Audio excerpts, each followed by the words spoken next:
All right, I hate doing it. You love watching it, so you can complain about it. It's time to update the Uncle Lou Top 25, and today's video is brought to you by Sleeper. Sleeper is the #1 fantasy sports app. It pays to know sports. Pick more or less on top players. Your first pick is on us, so start winning now. Play in Texas, Georgia, Minnesota, and 27 more states. Pick anytime across all sports, pregame or live. Over 10 million players are already on Sleeper. Make your picks count. Score up to 1,000 times your cash. Join today. Get up to $100 credit using the code LOUTUBE. Call your shot on Sleeper. Download now. All right, here you go. We're going to put it up right over here. Here is the updated Week 6 college football top 25. Now, normally I start at number 1, talk my way through it to 25. All right, these videos are long because everybody complains about every top 25 ranking, but one of the sort of complaints that you see about every top 25 is that there's no explanation behind it. Why is this team here? Why is that team there? I go through these teams. I explain it to you, why I have teams ranked where I do.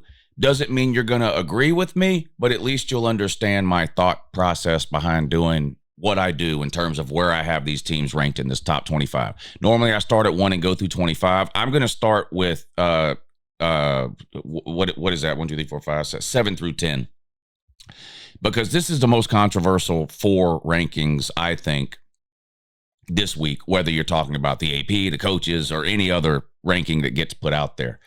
The whole, what do you do with Florida State, Bama, Georgia, and I'm lumping Tennessee in there, and I guess Virginia too, right?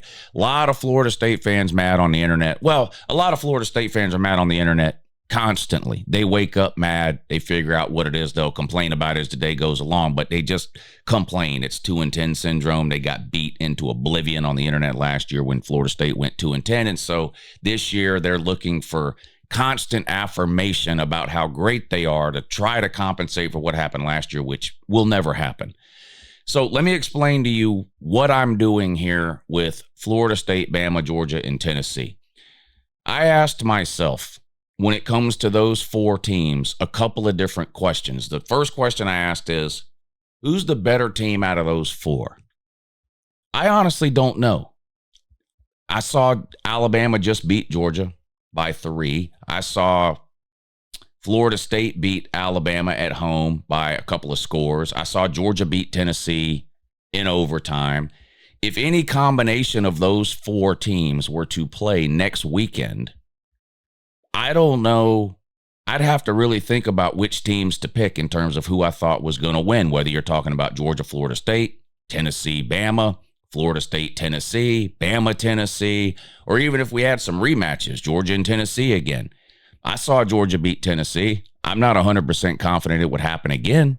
I saw Bama beat Georgia. I'm not 100% confident that would happen. I saw Florida State beat Bama. I'm not 100% confident that would happen. And before anybody gets to talking about hypothetical matchups and all that, that's got nothing to do with it. I understand that. But it's not as simple generally as, well, this team beat that team, so they should be ranked higher. And that seems to be the argument a lot of Florida State fans want to make. Well, we beat Bama, Bama beat Georgia, Georgia beat Tennessee. And look, that's the order I have it in, okay? That's the order I have it in. But it's not as simple as that. If it were, I would have Virginia ahead of Florida State by the same Florida State fan reasoning that they're demanding Florida State be ahead of Bama. And again, I've got Florida State ahead of Bama, so I'm kind of taking up for other people's rankings here. It's not that simple. If you're a Florida State fan and you're making the argument that Florida State should be ranked ahead of Bama simply because you beat Bama and y'all now have the same record, then you have to rank Virginia ahead of Florida State because Virginia beat Florida State and Virginia and Florida State have the same record. Now, I mentioned I don't know who would win between these 4 groups, this group of 4 teams here, Florida State, Bama, Georgia, Tennessee, if you did some sort of round-robin matchup between them all. But I'd pick every single one of them to beat Virginia, and so would you. So would you. So hypothetical matchups, while they don't matter, it's impossible to eliminate that completely in terms of thought process. At least for me it is. It's why I've got Virginia at 25. I haven't had Virginia ranked all season. They lost to NC State. NC State's not a very good team. Weird results happen in college football. Now, the good news is, as the season moves along Every week that goes by, you've got an additional data point for every single team. And another thing that I see fans, I think, sometimes get wrong when it comes to top 25 rankings or their opinions on top 25 rankings is that they are overvaluing what they saw yesterday, or in this case, 2 days ago on Saturday. Now, in week one, when that's the only information you have is a week one result, then you should put all of your value in what you saw yesterday. For example, I had Florida State unranked in the preseason, and I had Alabama, I think, 5 or 6 or something in the preseason. Game one, Florida State hosts Bama. Florida State beats them soundly. I unranked Bama the following week, and I moved Florida State to like 14. Eventually, I had Florida State all the way up to number 4. I had Florida State ranked 4th last week. They lost on the road to Virginia. Is it a season-ending loss? No. Do I look at the Florida State-Virginia game and pretend that that's the only data point I have for Florida State? No. Just like I don't look at Virginia and go, wow, they beat Florida State. I better move them up to number 4 so that they can be ahead of Florida State. I've got 5 weeks of results and data points to go off of with Virginia and Florida State and Bama and Georgia and Tennessee. So what it came down to for me, as far as Florida State, Bama, Georgia, Tennessee, how do you rank them? Where do you put one above the other? How do you do it? I asked myself, do I think any of those teams are one of the best 10 teams in the country? Any one of them? Do you think any one of those teams, Florida State, Bama, Georgia, or Tennessee, are one of the best 10 teams in the country? I can pretty confidently say yes. I'm pretty sure at least one of those teams is one of the best 10 teams in the country. Okay, given that, how do we rank them? I decided to put Florida State first amongst those 4 teams at number 6. I did that primarily because they beat Alabama in week 1. And Alabama has no other losses, and what I think is a really good road win at Georgia.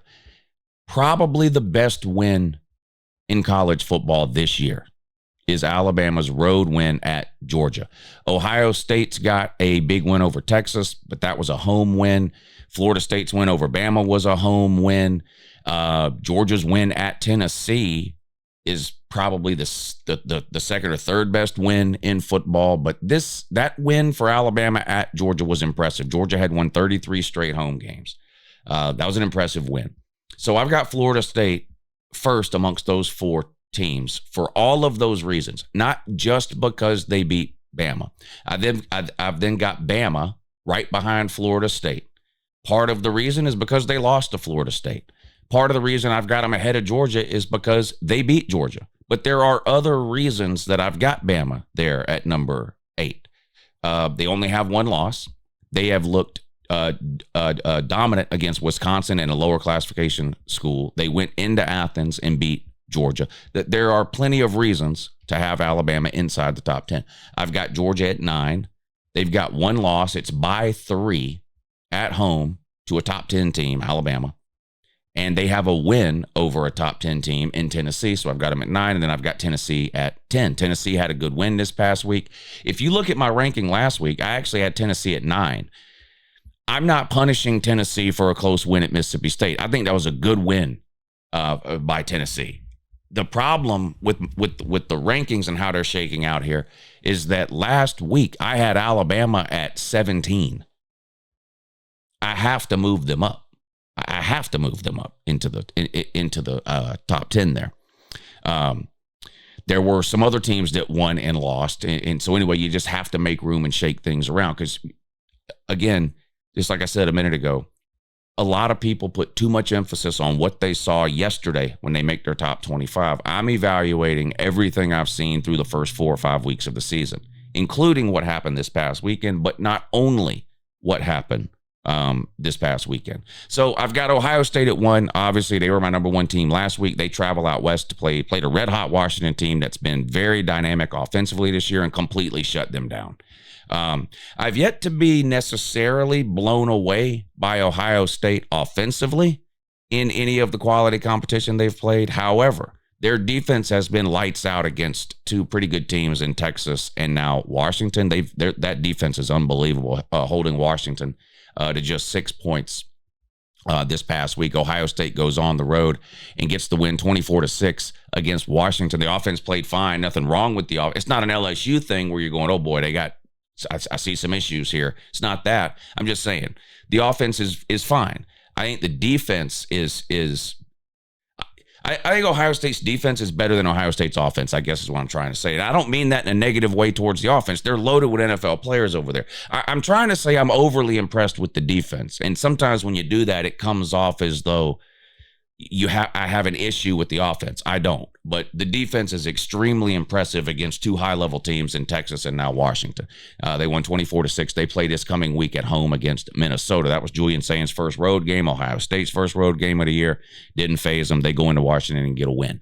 So I left them number 1. Oregon, I swapped Oregon and Miami. Nothing to do with me thinking any less of Miami. Again, I have another data point now. Oregon had played absolutely nobody up to this point in the season. They did play Oklahoma State, which is technically a Power 4 team, but they're horrendous.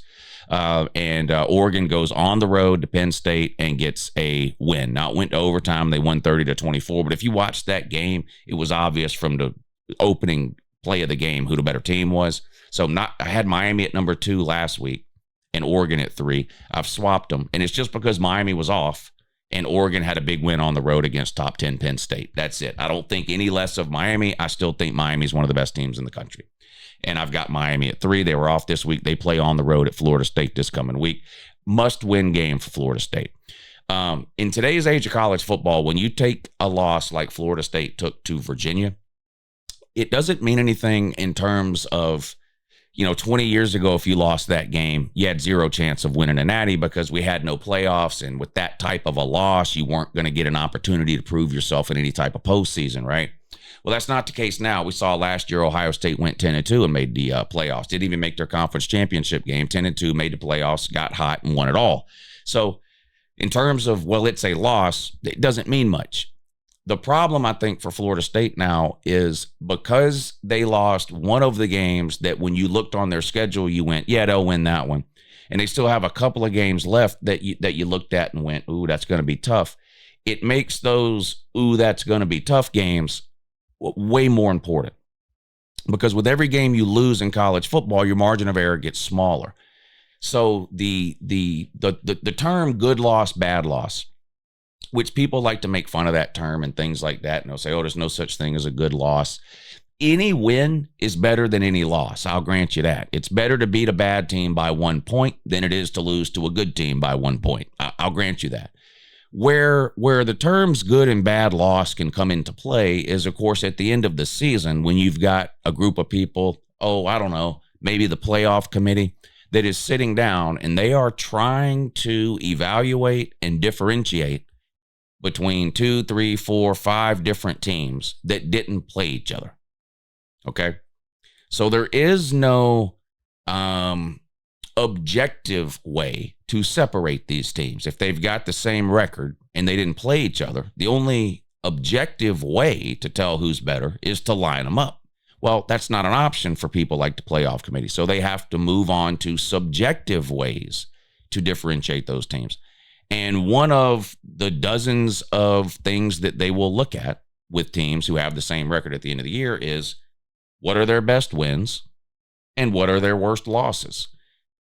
We'll see what happens with Virginia over the course of the season. It's impossible to know right now whether Florida State's close loss on the road to Virginia at the end of the year will be looked at as a good loss or a bad loss, but that is where it could potentially hurt Florida State, especially if they lose this coming weekend to Miami. There's a couple of different things at play here. Virginia has a loss to NC State, but it was a non-con game, even though they are both ACC teams. Virginia and NC State were unable to fill their non-con schedule for this season, so they agreed to play each other as a non-con game. So when Virginia lost to NC State, that was not an ACC loss. That means when Florida State loses to Virginia this past weekend, that is an ACC loss, right? Florida State is now 2 games behind Virginia in the ACC standings. Virginia could lose their next ACC game, and they would still be ahead of Florida State in the ACC standings. They both have 1 loss, but Virginia would hold the tiebreaker because of the head-to-head win, right? If Florida State loses this coming weekend to Miami, that's their second ACC loss. They're then 3 games behind Virginia. Not to mention, at that point, they would then be 2 games behind Miami, and they would also be behind Georgia Tech and Louisville, who are currently undefeated. So you get to the end of the year. Let's say for a second Florida State loses to Miami this weekend, and I'm not saying that's my prediction. I'll do my prediction videos over the next couple of days. But if Florida State loses to Miami this weekend, that's going to be their second loss, and they're going to be in 5th or 6th place in the ACC at that point. Even if they win out and they finish at 10-2, they're likely to not be in the ACC championship game because of that Virginia loss. So that's where that Virginia loss, if you think it's a bad loss, if you think Virginia's got 4 or 5 more losses coming, at the end of the year, that could be potentially something that would keep Florida State out of a playoff. So it could end up being a massive loss. Now, if Florida State goes out and handles business and beats Miami, then it doesn't matter. It's just 1 loss, and they can go on and everything's still in front of them. They can make or win the ACC championship game or get in the playoffs or both. So, but that, to me, is what is so massive about losing one of those types of games, right? You look at your schedule every year before the season starts, and you go, okay, these are the 2 or 3 games that I'm kind of worried about, right? Well, for Florida State, Virginia wasn't on that list. So now they have a loss to Virginia, and they still have those games that you go, oh boy, gotta win those. So we'll see. But I've got Florida State here, an impressive win against Alabama. I've got them at 7. You can see that. Anyway, Ole Miss at 4. They had a big win this weekend, so I moved. This is another team that I had to move way up. I had them at 13 last week. Y'all, I think Ole Miss might be the best team in the SEC. And it sounds weird to say that even to me, but, last year they were a pretty good team, but there was never a point last year where I thought they might have been the best team in the SEC. Even when they beat Georgia in Oxford last year, there was just never a point where I said, wow, they could win the SEC for sure. They can win the SEC this year. They might be the best team in the SEC. I moved them all the way up to 4. They beat LSU at home this past weekend. Indiana, I've now got at 5. They had a big win 2 weeks ago against Illinois, just beat them by 1,000,000 points. And then Illinois turns around and beats Southern Cal. So Illinois is not as bad as we thought they were, or not as bad as they looked last week against Illinois. On top of that, Indiana followed up that beatdown of Illinois by going on the road to Iowa and getting a win. Now, Iowa's not a great team, but that's a tough place to play, and they've always got a really good defense, and you get put in these spots against Iowa where you're sort of forced to play their kind of football, slowed down, sort of phone booth football. And Indiana went down there and won. So Indiana looks like a problem to me. I would not want to play Indiana in the playoffs. I'm just telling you. They've got a Heisman caliber quarterback. They've got a creative offense. They're gritty on defense. They're a problem, I think, for anybody they play. I've got them at number 5, Indiana. They're off this coming week. I've got Oklahoma at number 6. Oklahoma is the team I have ranked the highest that I'm the most unsure about. I've got some concerns when it comes to Oklahoma. Obviously, you've got the John Mateer injury. Now, we've yet to see Oklahoma play without John Mateer. They were on a bye this week. They play Kent State this coming week, which is a lower classification school. So I would be shocked if we see John Mateer there after having that thumb surgery. But then they play Texas the following week. I'm going to watch the Oklahoma State-Kent State game this weekend. And if their offense struggles to move the ball without John Mateer, then I may be forced to drop them a little bit in the rankings heading into that Texas game, even if Oklahoma beats Kent State.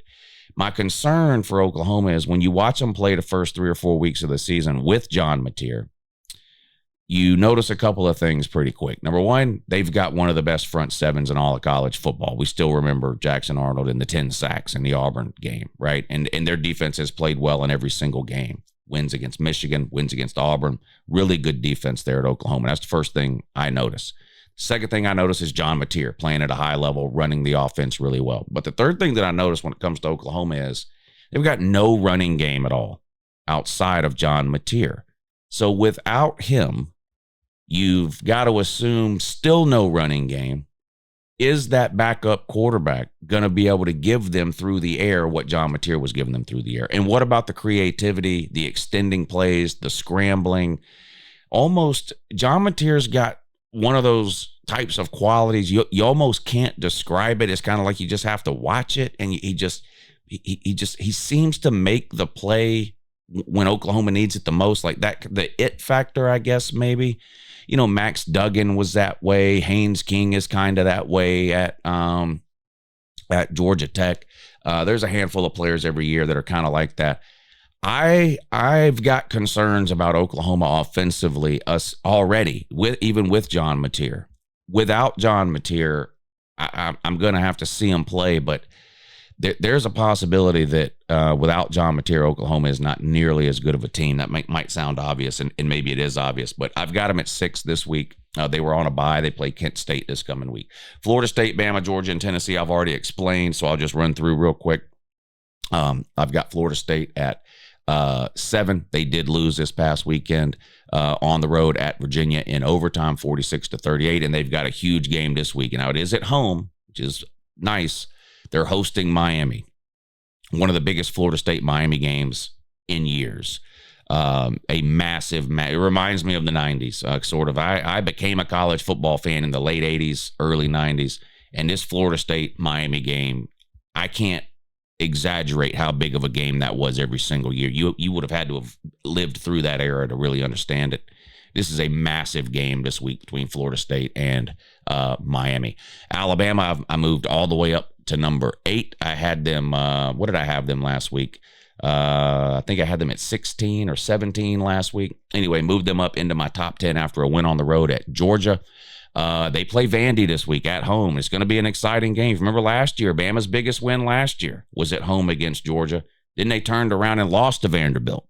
So this will be a big game at home for Bama. It sounds weird, again, the Bama-Vandy game being a big game, but it is. Vandy's undefeated. You can see where I have them ranked there. We'll get to them in a second. Georgia coming off that loss at home to Bama 24-21. I dropped them all the way down to number 9. They host Kentucky this week, so that's the good news there. Kentucky is probably the worst team in the SEC. And Georgia gets them at home. Georgia has struggled at times on the road at Kentucky, even when Kentucky is bad. But in Athens, I would expect Georgia to handle business next week. A get-right game for Georgia comes at a good time there. Tennessee, big win this past weekend on the road at Mississippi State. You can't say enough about this win for Tennessee and Josh Heupel. This is the game that Josh Heupel has lost almost every single year. Not specifically Mississippi State, but that road game where Tennessee is clearly the better team. They're favored. They should go in there and get a win. But then you look up in the second half and it's a dogfight. And Tennessee has found ways to lose those games every single year under Josh Heupel. Whether you're talking about Arkansas last year, South Carolina on the road a couple of years ago, Florida a couple of years ago. This could be sort of the turning of the page there with that for Tennessee and Josh Heupel, because it looked like they were going to lose this game in the fourth quarter. And they found a way to tie it up there at the end. It goes to overtime, and Tennessee gets the win. Massive win for Tennessee and Josh Heupel, especially when you consider that they already have that loss to Georgia. Had they lost this game, 2 losses in September, your season's basically over. When you look at the rest of not just Tennessee's schedule, but really everybody's schedule now in college football, if you take a second loss in September, it's all but over, almost no matter what team you are. So big win for Tennessee there. Texas Tech, I've got at 11. They might be the best team in the Big 12. So might Utah or Arizona State or Iowa State or BYU or whatever. There's 5 or 6 teams in the Big 12. Any of them could win it. November in the Big 12 is going to be some of the best football we see all year. In terms of excitement, entertainment value, I think the Big 12 is the best TV league. People like to complain about blowouts in the playoffs every single year of college football. Watch the Big 12 week in and week out. You don't know who's winning these games. Any Big 12 game could come down to a field goal and nothing would surprise me. Hell, the Colorado BYU game was close. Colorado's terrible, can't win a game. BYU's undefeated. It comes down to the end in the fourth quarter. So the Big 12 is, I think, the most exciting TV league. It's the most exciting product to watch on TV if you like close games with exciting endings, upsets, having no idea who's going to win, those kinds of things.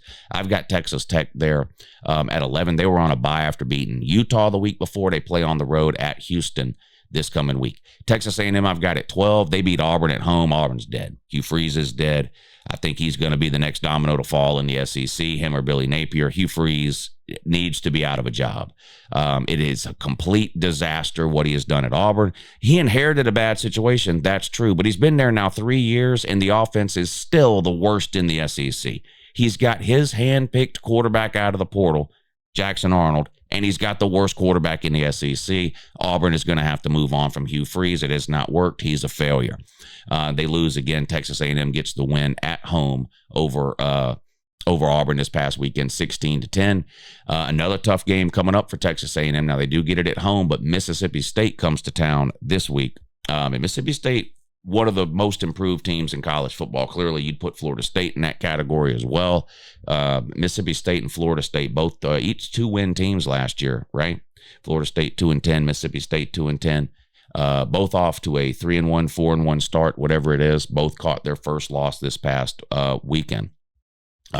Anyway, Texas A&M at 12. Vandy, I've got at 13. If they win this week, they'll be not just in my top 10, but everybody's top 10, right? I think the AP has them at 16. I've got them at 13. I keep expecting it to end with Vandy. Again, I've been watching football forever, and I've never really had to worry about Vandy. Usually by this point in the season, we're not even talking about Vanderbilt anymore. I'm having a hard time getting used to this.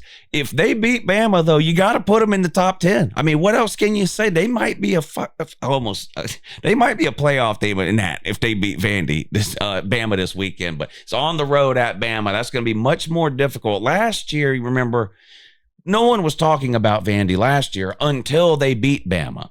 Well, we've been talking about Vandy since then. Now, they're not sneaking up on anybody this year, and Bama gets them at home. So it's going to be a much more difficult task, I think, for Vandy this year than last year. But that's an interesting game. Vandy at Alabama, I've got them at 13. Penn State, I dropped to 14. I'm done with Penn State. They'll beat everybody else they play that isn't any good. We know that, right? But then you look at their schedule. They play Iowa. They play Ohio State. They play a couple of other teams that could beat them. They're definitely losing to Ohio State, but it's just the same thing every year. Massive, biggest home game in years, a must-win game, a must-prove-it game for James Franklin, Penn State, and Drew Aller, and they failed miserably. I know it went to overtime, but Penn State didn't even score a touchdown in this game to the fourth quarter. It's just the same thing again. So I don't know what you do if you're Penn State and James Franklin. I mean, he's good every year, but he's only good every year. There's never even the once every 4 years where he sort of has the bump year. It's just the same 10 wins every single year and the same losses to every top 5 and top 10 team that you play every single year. I don't know what you do there. He's not terrible. They're never going to go 4-8. He's going to win 9 or 10 games every single year that he's there. They're going to be in the playoff conversation every single year that he's there. And he's going to lose to every top 10 team he plays. I've just seen enough at this point. They lost again. Penn State did this time at home to Oregon. I mean, what else can you say? They're on the road at UCLA this week. Well, they'll beat UCLA because UCLA is not any good. It's just what it is. But I've got them at 14. LSU, I've got at 15. Massive concerns and problems here for LSU. I know it's just one loss for them, but I've written them out of my playoff picture. They've got too many issues offensively. The only bright spot they've really had this year has been Durham, that running back, and now he's banged up and not playing. Nussmeier's been a disappointment. The interception problem popped up again this weekend on the road at Ole Miss. They were massively outcoached in that game by Lane Kiffin and that staff over there. And every win they have looks worse every single week because Clemson is just circling the drain. Florida is a dead program, and those are their two sort of linchpin wins. And even in those games, they had no offense at all. So I don't know what the LSU fans are going to do. What are they thinking about Brian Kelly or whatever it is? But you're not making the playoffs this year. I mean, there's no turning around what's going on there. There's not this year. The defense is great. You went out and spent $1 billion and focused everything on the defense, and it shows. It's great, but you got no offense at all. It's bad. It's bad for LSU. Iowa State, I've got at 16. LSU's on a bye this week, by the way. Iowa State, you can see here, I've got at 16. They beat Arizona convincingly, 39-14. I think Arizona was undefeated heading into this game, too. So a good win for Iowa State. They play on the road at Cincinnati this coming week. Georgia Tech, I've got at 17. They dodged the bullet here in this one. Officiating, and I'm going to make a video either later this afternoon or tomorrow about some things about officiating, not just from this past weekend, but it's happening every weekend. It is getting to a boiling point here, the officiating in college football. It's getting worse. And it is costing teams games, which costs people their jobs and their livelihood, or players' abilities to go on to the NFL in some cases. That blown offside, how do you not see that? How is that not called the offsides in the Georgia Tech Wake Forest game? Now, the bottom line and the reality is, from a rankings perspective, what am I supposed to do with that? It's not Georgia Tech's fault that the refs blew it. I mean, Georgia Tech is undefeated 5-6 weeks into this season. And look at their schedule. It's a bunch of Wake Forest from now to the end of the year. And then they play Georgia. They're probably going to be in the ACC championship game. Georgia Tech is. So I'm not going to punish them or unrank them because the referees blew a call that basically gave them the win against Wake Forest. And we don't know if it gave them the win or not, but it likely did. But the officiating is just, and look, I'm not saying that to dog on Georgia Tech. There was officiating shit in the Florida State-Virginia game. It's every week. And it's really, really bad. I'll probably make a separate video, and let's just move on. Texas, you can see I'm still not high on Texas. The best thing you can say about Texas heading into week 6 is that they barely lost to Ohio State. Like, they've played nobody since then. And in a couple of those games against nobodies, their offense looked bad. So I'm not punishing Texas, keeping them down here at 17 or 18 or whatever, because I don't think they're any good or I don't like them or whatever it is. But I just know way more about all of the teams I have ranked ahead of Texas than I do about Texas. I've seen the majority of those teams play 2 or 3 quality opponents and win some of them. Where I've only seen Texas play 1 quality opponent. They lost. They couldn't get a first down for the majority of the game. They'll have plenty of opportunities to move up. I think Texas still has a chance to make the playoffs. It's not like I think they're a bad team. But again, we're talking about body of work heading into week 6. And what do you know about Texas? Arch Manning has been a disappointment. The offense has struggled multiple weeks, and they've played 1 quality opponent and lost. So they're going to get opportunities against quality opponents coming up here over the next few weeks, starting this week with a trip to, I don't know how quality this is, but they play on the road at Florida this coming week. So we'll see. Say what you want about Florida. Their defense has been pretty good, right? They can't win any games because they got no offense, but their defense has been pretty good. So what's Texas and Arch Manning going to do against that Florida defense on the road in Gainesville this week? We'll see. I've got Missouri right here at 19. Missouri might be the SEC team I'm too low on, and Oklahoma may end up being the SEC team I'm too high on. I've been impressed with what I've seen from Missouri. Don't have many questions about them. Got a lot of questions about Oklahoma. Could be that over the course of the next couple of weeks, those 2 teams end up swapped in the rankings, depending on what happens in these next few games. But Missouri won again. They're 5-0. They beat Massachusetts, UMass 42-6, and they're on a bye this coming week, so they're not going to lose this week.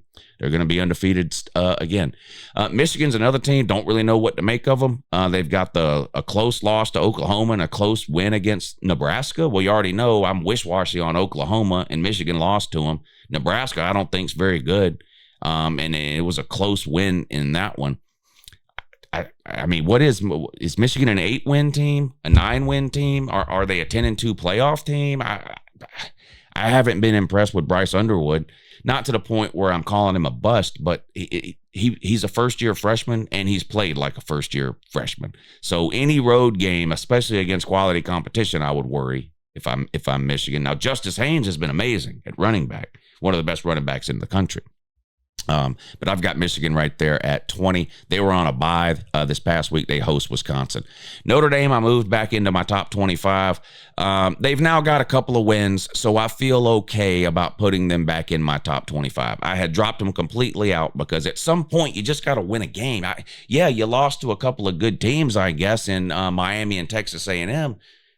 You got to win some. You got to win. So when they were 0-2, I said, I'm not ranking an 0-2 Notre Dame. Then they beat Purdue, who's terrible. I still didn't rank them. But then they went on the road down there to Arkansas. And it's not just that they beat Arkansas. Arkansas is not a great team. They've now lost 3 games in a row. Sam Pittman got fired. But they destroyed them.